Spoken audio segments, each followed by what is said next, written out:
علیہ وآلہ وسلم نے فرمایا جس نے نماز چھوڑ دی گویا اس نے کفر کیا. من ترک الصلاۃ متعمدا فقد کفر. اب اس سے زیادہ اور کیا سخت بات کی جائے کہ کسی کو یقین آئے کہ جس نے جان بوجھ کے نماز چھوڑ دی اس نے کفر کیا.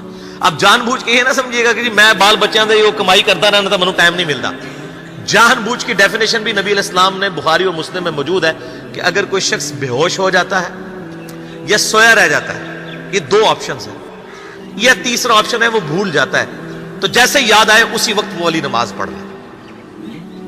لیکن جو شخص دنیا کو ٹاپ پرائرٹی مانتا ہے، اپنا آفس چھوڑنے کے لیے تیار نہیں، اپنا کلینک چھوڑنے کے لیے تیار نہیں ہے اور اپنی دکان چھوڑنے کے لیے تیار نہیں ہے نماز کے لیے، تو ظاہر ہے کہ وہ تو اپنے آپ کو دھوکہ دے رہا ہے. اللہ تعالیٰ تو اپنے معاملات کے اندر بالکل اسٹریٹ فارورڈ ہے. بالکل یہ ذہن میں رکھ لیں.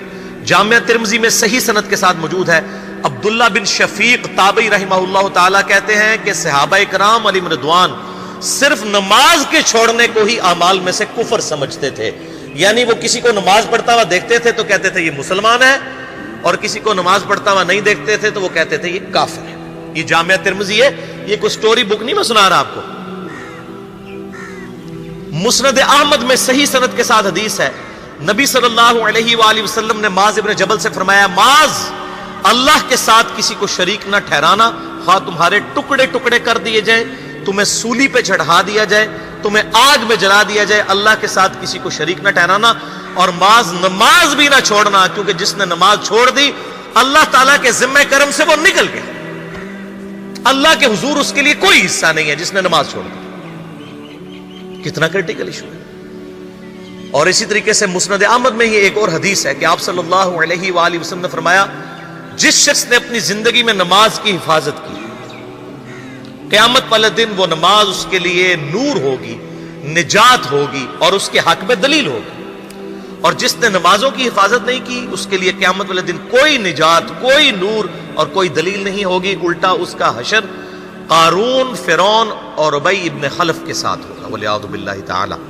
یہاں تو ہم کہہ دیتے ہیں یا اللہ جو کچھ بھی ہے تیرے محبوب کی امت سے ہے، یعنی یا اللہ ہم نے تو اپنی اصلاح کوئی نہیں کرنی، ہمیں اسی طریقے سے ہی قبول کر لیں والعیاذ باللہ تعالی.